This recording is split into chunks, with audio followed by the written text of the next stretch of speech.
You will die someday. Don't waste your time worrying about things you can't control. You spend your days worrying and stressing about things you can't control in the hopes that that would change something, when you could learn to focus on things you can't control and then be able to change your life for the better. For example, say you like a girl and you're worried that she doesn't like you back, and you keep saying to yourself, "Oh, I really hope she likes me back." Not only are you relying on hope, which is never a good plan, you're also focusing on something that you will never be able to control. You cannot get her to like you back, but you can increase your sexual market value to become worth liking. And you can also influence her decision by giving her sexual and romantic attention. But that won't always be enough, and the girl will simply just not be interested in you sometimes. But you will have a plan for that, in the form of swallowing your pride, not being bitter towards the girl, and understanding that you're not for everyone. Don't waste your time worrying about things you can't control. In every single problem that will come up in your life, there will be things that you can and can't control, and how fast those problems get dealt with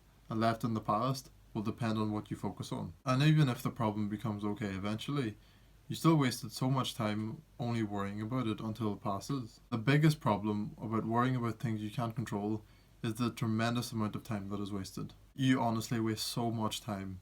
It takes the exact same amount of time to worry and dwell about things you can't control, as does figuring out what you can't control, making a solution, and then dealing with it. It takes as much energy to wish as it does to plan. Time is one of the things that you really must cherish, because once it's gone, you can never get it back. And every minute that you spend pointlessly worrying about things that you can't control is not only a minute wasted, but is also a minute that resides far into the future because of the emotional association with the problem.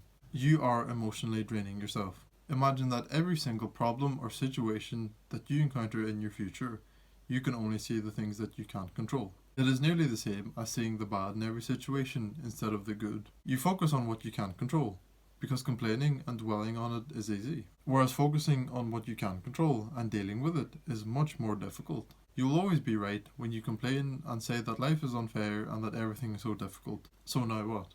You prove to yourself that you're the victim and that you don't deserve all the bad things that are coming to you. Are you happy now that you're right?